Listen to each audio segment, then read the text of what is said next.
সেটা হলো আল্লাহ তাআলা কাফেরদের উদাহরণ দিচ্ছেন নূহ আলাইহিস সালামের স্ত্রী এবং লূত আলাইহিস সালামের স্ত্রী। তাহলে নবীর স্ত্রী হওয়াটা তাদের কোনোই কাজে আসেনি, তারা যেহেতু কুফরি করেছিল এবং আল্লাহর অবাধ্যতা থেকে বেছে নিয়েছিল। এবং নিকৃষ্ট পাপিষ্ঠ অবাধ্য ফিরআউনের ঘরে থাকা, যেখানে সে মাজলুম, যেখানে সে অপারগ, তার পরিবেশ চিন্তা করেন কতটা ইসলাম বিরোধী পরিবেশ। সেই পরিবেশটা তার আল্লাহ তাআলার নৈকট্য অর্জনের কোনো প্রতিবন্ধক হয়নি, বরং আল্লাহ তাআলা মুমিনের উদাহরণ হিসাবে আল্লাহ তাআলা কত ভালো পরিবেশের মুমিনদের তো আল্লাহ তাআলা একজন উদাহরণ হিসাবে দেখাতে পারতেন না? যে ইমানি পরিবেশে ছোটবেলা থেকে বেড়ে উঠেছে, ইমানি পরিবেশে বড় হয়েছে, ইমানি মানে দিনী তারবিয়াত, দিনী ইলম, এইটার মধ্যে থেকে সে ছোটবেলা থেকে মৃত্যু পর্যন্ত তার মধ্যে তার সময় কেটেছে ইসলামী পরিবেশের মধ্যে। আল্লাহ এরকম একজনকে দেখাতে পারতেন। আল্লাহ তাআলা কাকে দেখাইছেন? যে একদম আল্লাহ দুশ্মনের নিয়ন্ত্রণে তার কর্তৃত্বে যার জীবন কেটেছে, এই রকম একটা নারীকে আল্লাহ তাআলা মুমিনদের জন্য উপমা। মুমিন কেমন হয় এরকম হয়, মুমিনদের মডেল আল্লাহ তাআলা এরকম একটা মানুষকে আল্লাহ তাআলা আমাদের সামনে তুলে ধরতেছে। তাহলে কোনো নিকৃষ্ট পরিবেশ, একজন মানুষ যদি মুমিন হয় তার সাধ্য অনুযায়ী তার জায়গা থেকে সে আল্লাহর সামনে আত্মসমর্পণ করে, কোনো পরিবেশ তার জন্য বাধা না। কোনো খারাপ পরিবেশ, কোনো আল্লাহর অবাধ্যদের পরিবেশ, যেখানে আল্লাহর ইবাদতকে বাধা প্রদান করা হয়, আল্লাহর অবাধ্যতাকে সাপোর্ট দেওয়া হয়, ওই পরিবেশ আপনার আল্লাহ তাআলার আনুগত্যের জন্য কোনো বাধা না। আপনাকে আল্লাহ তাআলা যেখানে কর্তৃত্ব দিয়েছেন যতটুকু, আপনি অতটুকু আল্লাহর সামনে ঈমান এবং আল্লাহর দিনকে সত্যায়ন করেন, আল্লাহর সামনে আনুগত্য দেখান। আপনার সাধ্যের মধ্যে যেটা ছিল আল্লাহ তাআলা ওইটাই চান।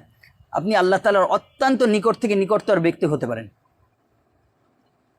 আর দ্বিতীয় আরেকটা ব্যাপার আরেকটা ব্যাপার যে এখানে পুরুষ এবং নারী আল্লাহ তাআলা দুনিয়ার নিজাম হিসাবে শাসন ব্যবস্থা, পুরুষকে আল্লাহ তাআলা শাসক বানাইছে।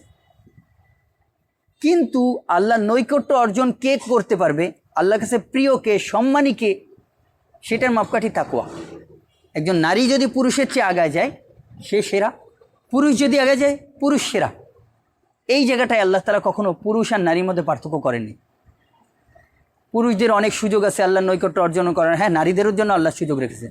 যাকে আল্লাহ তাআলা যতটুকুর মধ্যে কর্তৃত্ব দিয়েছেন তার জন্য সেটা সুযোগ। ফিরআউনের স্ত্রী একে তো একজন নারী, একজন পুরুষের পক্ষে যতটুকু সম্ভব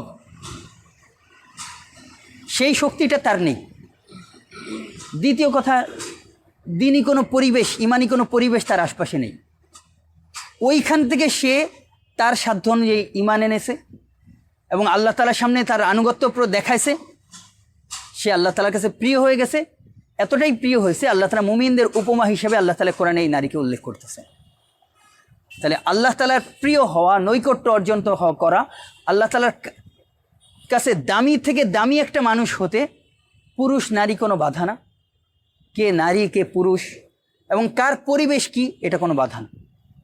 এবং ভালো পরিবেশ, সুন্দর পরিবেশ, ইমানি পরিবেশও সবসময় মানে নাজাতের কোনো নিশ্চয়তা দেয় না। এই প্রাসঙ্গিক একটা হাদিস রাসূলুল্লাহ সাল্লাল্লাহু আলাইহি ওয়াসাল্লাম ফাতিমা রাদিয়াল্লাহু আনহাকে উদ্দেশ্য করে বলছিলেন, হে ফাতিমা, তুমি নিজেকে জাহান্নামের আগুন থেকে বাঁচাও, আমি কিন্তু তোমার ব্যাপারে তোমার কোনোই কাজে আসবো না।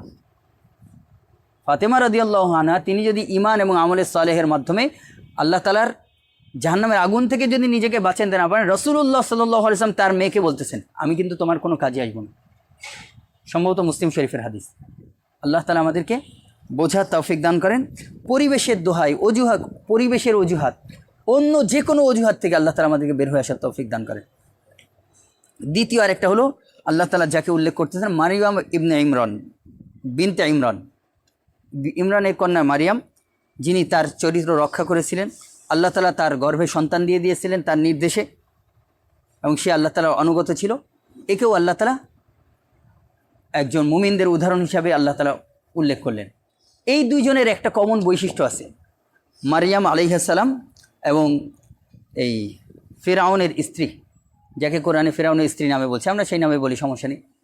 এদের দুইজনের একটা জায়গায় তাদের কমন, আল্লাহ তাআলা যেহেতু মুমিনদের উদাহরণ হিসাবে তাদেরকে উল্লেখ করতেছেন, অবশ্যই তারা দামি, অবশ্যই আল্লাহ তাআলার কাছে উল্লেখযোগ্য মূল্য তাদের আছে, সেই জন্য আল্লাহ তাআলা এদেরকে আলাদাভাবে উল্লেখ করতেছেন। এবং এদের সম্পর্কে আল্লাহ তাআলা যা জানাইছেন সেখানে আমরা একটা জিনিস কমন পাবো, সেটা হলো তাদের সবরের একটা জায়গা দুইজনের জীবন দিয়ে গিয়েছিল।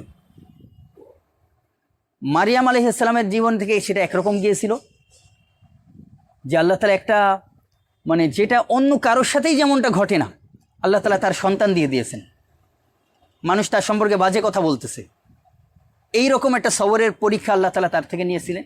সেই পরীক্ষায় তিনি পাশ করেছেন, আল্লাহ তাআলা এই সবরের মাধ্যমে তার দামি করে দিয়েছেন।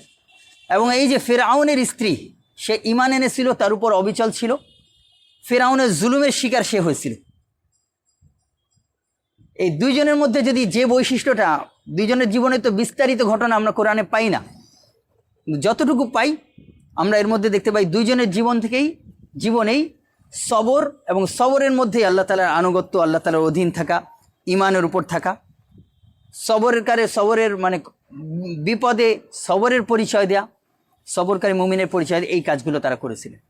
আল্লাহ তাআলা আমাদেরকে বোঝার তৌফিক দান করেন, আমল করার তৌফিক দান করেন। ওয়া সাল্লাল্লাহু তাআলা আলা